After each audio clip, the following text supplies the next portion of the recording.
Hello friends, sociology classes में आप सबका स्वागत है।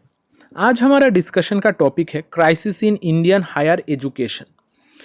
ये जो टॉपिक है ये बहुत ही सिंपल सा एक टॉपिक है। आप लोग कॉमन सेंस लगाकर भी इसको समझ सकते हो और यहाँ पर सारे सिंपल से चीज़ें हैं, लेकिन यह हमारे एग्ज़ाम के पर्सपेक्टिव से बहुत इंपॉर्टेंट है क्योंकि यहाँ से बहुत सारे क्वेश्चंस बनते हैं। तो आज इस क्लास में हम मेनली कौन सी चीज़ों को डिस्कस करने वाले हैं। हम देखेंगे मेजर इश्यूज और challenges of higher education, emerging challenges in higher education और ऑल्टरनेटिव्स इन हायर एजुकेशन के बारे में।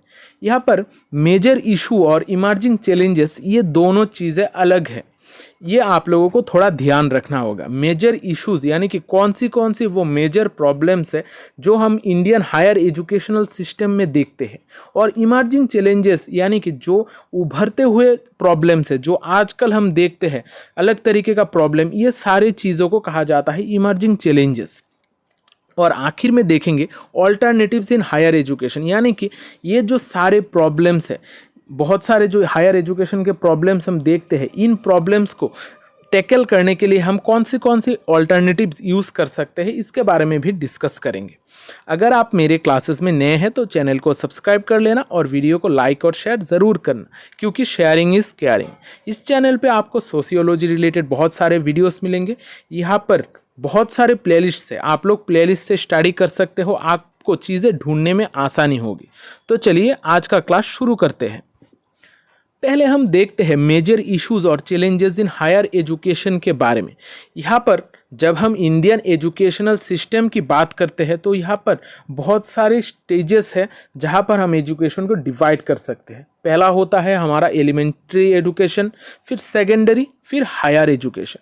हायर एजुकेशन जब हम क्लास 12 पास आउट होते हैं, कॉलेजेस में एडमिशन लेते हैं, वहाँ से हमारा शुरू होता है हायर एजुकेशन के पार्ट। इस वजह से हायर एजुकेशन में हम normal degree colleges, professional universities, ये सारी चीज़ों को देखते हैं।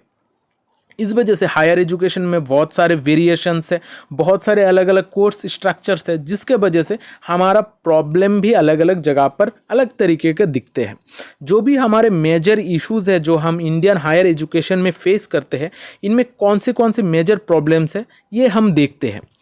यहाँ पर लैक ऑफ एडिक्वेट इंफ्रास्ट्रक्चर है, relevance of the curriculum, quality of education provided, access and equity और रिसोर्सेस इन हायर एजुकेशन। ये सारे प्रॉब्लम्स को अब हम थोड़ा डिटेल में देखते हैं।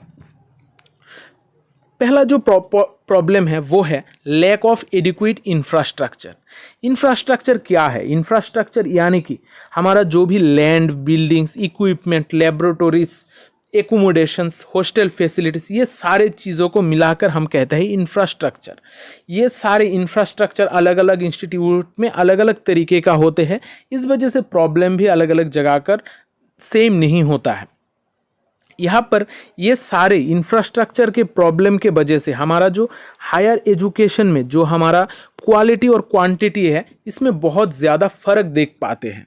यहाँ पर जो बड़े बड़े इंस्टीट्यूट है वहाँ पर हम अच्छे टीचर्स देखते हैं, वहाँ पर एजुकेशन का क्वालिटी भी अच्छा होता है और वहाँ का इंफ्रास्ट्रक्चर भी अच्छा होता है। लेकिन हम अगर ऑपोजिट में जो नॉर्मल डिग्री कॉलेजेस है, जो गवर्नमेंट रन कॉलेजेस, यूनिवर्सिटीज़ है, ये सारे जगहों पर प्रॉब्लम्स और भी ज़्यादा होती है। यहाँ पर जो गवर्नमेंट ऑर्गेनाइजेशंस होते हैं वहाँ का फिजिकल इंफ्रास्ट्रक्चर इतना अच्छा नहीं होता है, और यहाँ पर जो टीचर्स का जो क्वालिटी होता है वो भी इतना अच्छा नहीं होता है, क्योंकि इनको अपने टाइम टू टाइम इनको नरिश नहीं किया जाता है, इनको ज़्यादा इंफॉर्मेशन प्रोवाइड नहीं किया जाता है। और इसके साथ साथ क्योंकि लॉन्ग टर्म पीरियड तक गवर्नमेंट कॉलेजेस में रिक्रूटमेंट नहीं होती है, इस वजह से वहाँ पर टीचर्स का जो क्वालिटी है वो भी इतना ज़्यादा अच्छा नहीं है। फिर देखते हैं हम रिलीवेंस एंड क्वालिटी। रिलीवेंस यानी कि हमारा जो एजुकेशनल करिकुलम है वो किस तरीके से रिलीवेंस है हमारे आजकल के सिनेरियो में, और इसका क्वालिटी क्या इतना अच्छा है।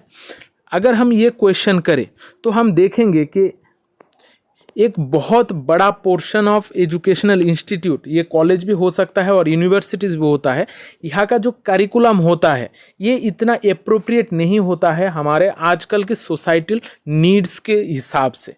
यानी कि सोसाइटी तो बहुत ज़्यादा ट्रांसफॉर्म हो रही है, लेकिन हमारा जो करिकुलम है, एजुकेशनल सिस्टम है, ये इतना ज़्यादा चेंज नहीं हो रहा है, जिस वजह से आजकल हम देखते हैं कि ये टेक्नोलॉजी का टाइम पीरियड है, लेकिन हमारा करिकुलम इस टेक्नोलॉजी को एडॉप्ट कर ही नहीं पा रहा है। ये जो पिछले ज़माने से जो भी चीज़ें हैं, बुक रोट नॉलेज, ये सारे चीज़ों को प्रमोट कर रहा है, लेकिन technology based skill based knowledge हमें प्रोवाइड नहीं कर पा रहा है। इस वजह से हमारा सोसाइटल नीड के साथ हमारा जो करिकुलम है इसका रिलेवेंस नहीं बन पा रहा है। यहाँ पर जो इंस्टीट्यूट्स होते हैं, यहाँ पर इस वजह से बहुत ज़्यादा ग्रेजुएट्स हम देख सकते हैं इंडिया में, लेकिन इनका स्किल्स इतना अच्छा नहीं होता है कि वो मार्केट में जाकर कोई जॉब पाए। इस वजह से एक बहुत ही बड़ा पोर्शन अनएम्प्लॉयड रह जाता है इंडिया में। यहाँ पर एक्सेस एंड इक्विटी की अगर हम बात करें तो यहाँ पर इंडिया जो है, इंडिया सेकेंड लार्जेस्ट सिस्टम है हायर एजुकेशन का, लेकिन इसमें से सिर्फ 6% लोग जो भी 17 से 23 एज ग्रुप के हैं, जो हायर एजुकेशन के कैटेगरी में आते हैं, इनमें से सिर्फ 6% लोग ही है जो हायर एजुकेशन पाते हैं। इस वजह से हम देखते हैं कि एक्सेस इतना ज़्यादा अच्छा नहीं है, क्योंकि अगर हम इंडिया का जो दिल्ली, मुंबई, कोलकाता, ये सारी जगहों की बात करें तो वहाँ पर ज़्यादातर बच्चे हायर एजुकेशन पा रहे हैं, लेकिन अगर हम नॉर्थ ईस्ट की बात करें, रूरल एरियाज़ की बात करें, तो वहाँ पर इतना ज़्यादा एक्सेस नहीं है एजुकेशन का। नॉर्मल एजुकेशन का तो मिल सकता है, लेकिन प्रोफेशनल एजुकेशन में बहुत ज़्यादा फ़र्क होता है। यहाँ पर जब हम डेवलप कंट्रीज़ की बात करते हैं तो वहाँ पर एजुकेशन 40% लोग पाते हैं, और जो डेवलपिंग नेशंस है उनमें भी हमें अगर एवरेज करें तो 19% है हायर एजुकेशन में पार्टिसिपेशन। लेकिन इंडिया में हायर एजुकेशन का पार्टिसिपेंट रेट जो है वो बहुत कम है, वो सिर्फ 6% है। अगर हम जेंडर की बात करें तो यहाँ पर जो भी वोमेन यानी कि लड़कियां हैं, उनमें से सिर्फ 35% है जो हायर एजुकेशन ले रही है, यानी कि ज़्यादातर जो बच्चे हैं वो मेल ही है। वो फीमेल जो है वो सिर्फ 35% उनका पार्टिसिपेशन रेट है, और जो डिसएडवांटेज कम्युनिटी से बिलोंग करते हैं उनमें से सिर्फ 12% जो लोग हैं वो हायर एजुकेशन ले रहे हैं।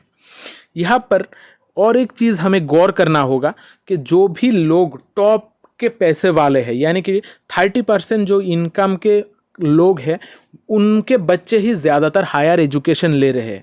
उनमें से 80% जो बच्चे हैं वो हायर एजुकेशन ले रहे हैं, यानी कि बाकी के जो 70% लोअर इनकम के कैटेगरी के लोग हैं, उनमें से सिर्फ 20% लोग ही हायर एजुकेशन पा रहे हैं। इस वजह से हमारे इंडिया में एक्सेस और इक्विटी का भी बहुत ज़्यादा दिक्कत हम देख सकते हैं।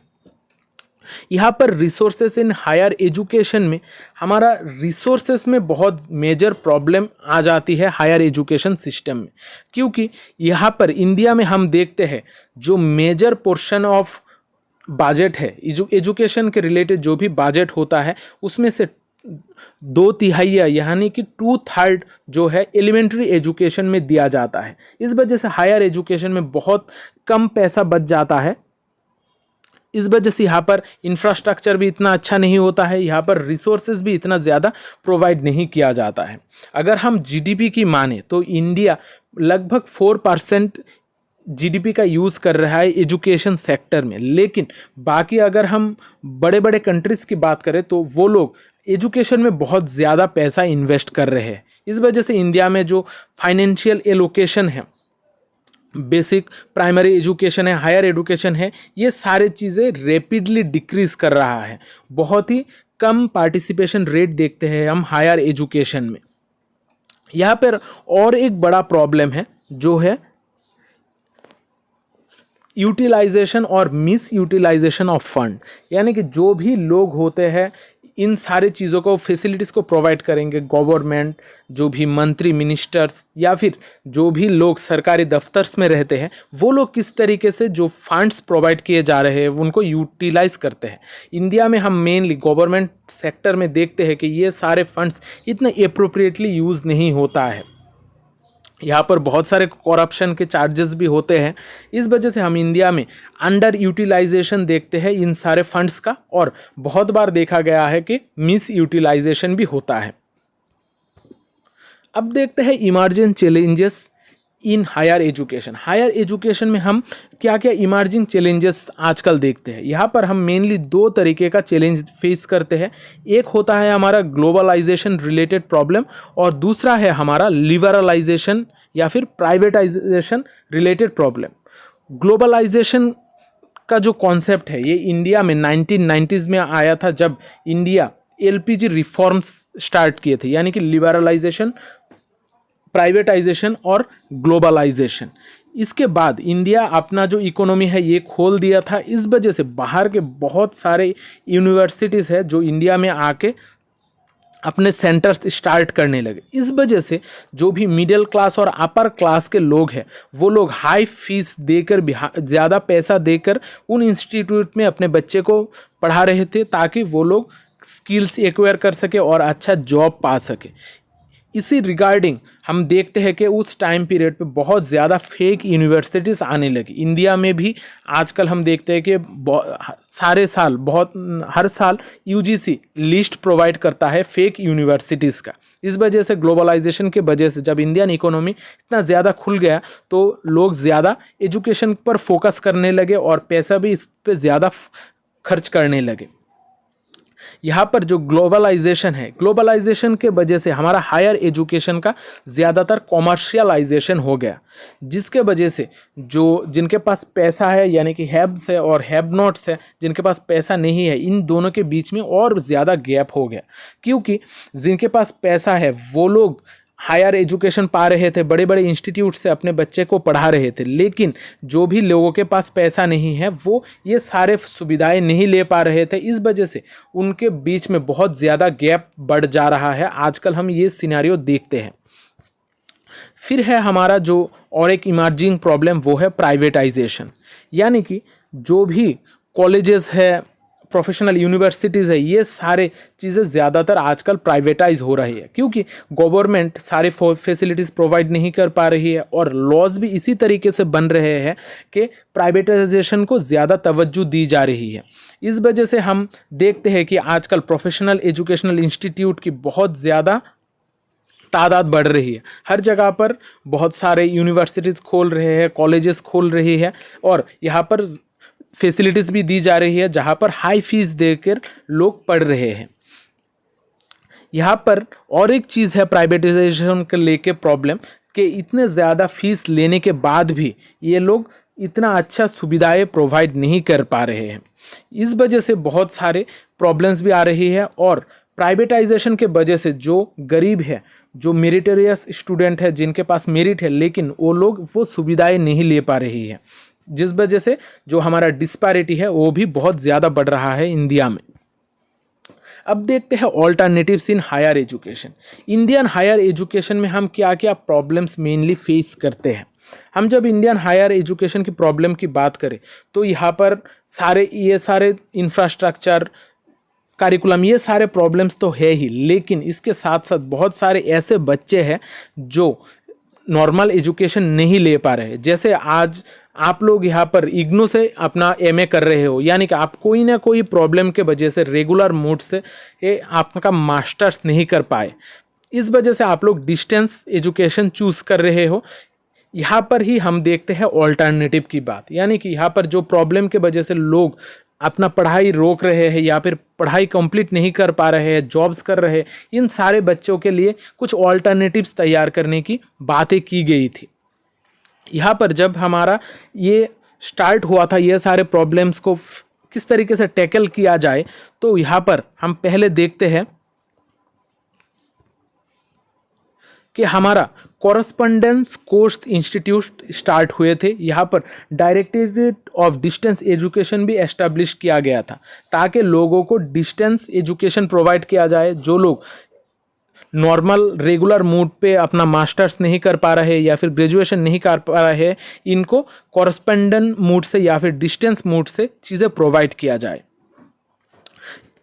ये सारे चीज़ों के वजह से बहुत सारे स्टेट यूनिवर्सिटीज़ भी अपना डिस्टेंस एजुकेशन स्टार्ट कर दिए थे। इस वजह से जो भी बच्चे थे मेन स्ट्रीम से अपना एजुकेशन कंप्लीट नहीं कर पा रहे थे, वो लोग अपने बच्चों को इन सारे इंस्टीट्यूट्स में भेज रहे थे। जो भी जॉब कर रहे थे वो भी खुद ब खुद इसी इंस्टीट्यूशन से अपना स्टडी कंप्लीट कर रहे थे। जैसे आजकल आप लोग इग्नू से स्टडी कर रहे हो, मैंने खुद भी इग्नू से ही मास्टर्स डिग्री अपना कंप्लीट किया है, उसके बाद नेट स्लेट दिया है। यानी कि अगर ये एजुकेशन सिस्टम ना होती, ऑल्टरनेटिव डिस्टेंस एजुकेशन हमारे पास ना होती, तो शायद मैं ये मास्टर्स डिग्री भी कंप्लीट नहीं कर पाता और मेरा जो नेट स्लेट था ये सारे चीज़ें भी मैं कंप्लीट नहीं कर पाता। इस वजह से ये डिस्टेंस एजुकेशन हमारे लिए एक बहुत ही वरदान जैसा साबित हुआ था और जिसके वजह से बहुत सारे बच्चे अपना एजुकेशन कंप्लीट कर पा रहे हैं जिनको जॉब करना है।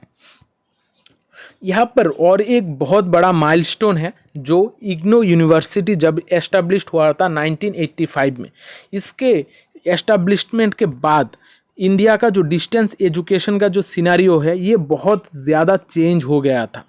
यानी कि यहाँ पर इग्नो इस तरीके से अपना जो कोर्स इंस्टीट्यूट है, इंस्ट्रक्शनल सिस्टम है, ये सारी चीज़ें बहुत ही फ्लेक्सिबल थी। यहाँ पर एडमिनिस्ट्रेटिव फीचर्स भी, एडमिशन फीचर्स भी बहुत फ्लेक्सिबल थी। यहाँ पर कॉन्वेंशनल मूड से स्टडी नहीं करना पड़ता था। आप लोग जॉब करते हुए भी जॉब ओरिएंटेड एकेडमिक प्रोग्राम्स भी चलाए गए थे। इस वजह से इग्नो हमारा इंडिया का जो एजुकेशनल सिनेरियो हो इसको बहुत ज़्यादा चेंज कर लिया है।